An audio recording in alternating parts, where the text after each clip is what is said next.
Good evening all students. तो जैसा कि आप सभी जानते हैं, 8th क्लास साइंस में आपका चैप्टर चल रहा है जिसका नाम क्या है, क्रॉप प्रोडक्शन यानी फसल का उत्पादन।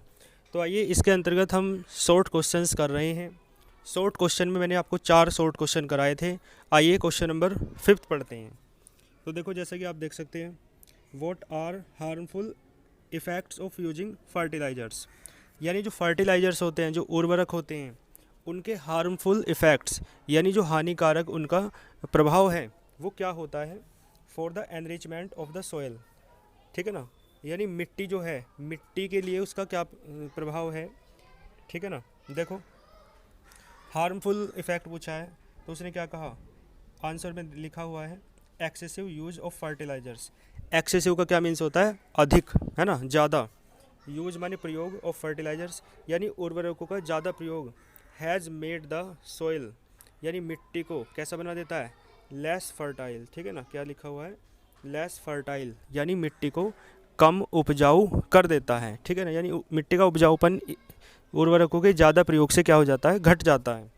आगे देखो, they have also become able की they have also become a source of water pollution, यानी they have also become a source of water pollution का क्या मतलब है, यानी जो उर्वरक होते हैं ना वो वाटर। आगे देखो, नेक्स्ट क्वेश्चन आपको दे रखा है, what do you understand by weeding. Weeding से आप क्या समझते हैं, वीडिंग। ठीक है ना, देखो एक बार सुन लो, वीडिंग एक ऐसा प्रोसेस होता है, यानी प्रोसेस तो बाद में, पहले वीड्स क्या होते हैं, आपने देखा होगा फसल के साथ कुछ अन्य पौधे उगाते हैं। तो देखो ये लिखा हुआ है, इन ए फील्ड यानी एक खेत में, मैनी अदर यानी दूसरे, बहुत सारे दूसरे, अनडिजायरेबल प्लांट्स यानी ऐसे पौधे, है ना, जिन्हें हम पसंद नहीं करते हैं। अनडिजायरेबल का मतलब मे ग्रो नेचुरली, अपने आप ही उग आते हैं। ठीक है ना, यानी अपने आप ही उगाते हैं मुख्य फसल के साथ साथ। तो लिखा हुआ है along with the crop, crop यानी फसल के साथ कुछ अन्य पौधे उगाते हैं। ठीक है, जिन्हें हम पसंद नहीं करते हैं, वो कैसे होते हैं, अनडिजायरेबल। आगे देखो, तो उन जो प्लांट्स होते हैं उन्हें तो आप वीड्स कहते हैं, जो अनडिजायरेबल प्लांट्स हैं, और उन्हें हटाने का जो प्रोसेस है उसे आप क्या कहते हैं, वीडिंग कहते हैं। तो लिखा हुआ है the removal of these plants.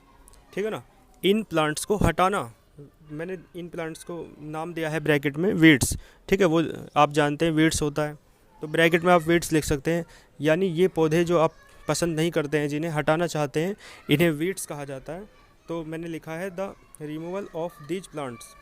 ठीक है, यानी इस प्रकार के जो प्लांट्स हैं, जो वीड्स हैं, उन्हें हटाने का जो प्रोसेस है, यानी उन्हें हटाना ही क्या कहलाता है, इट्स कॉल्ड वीडिंग।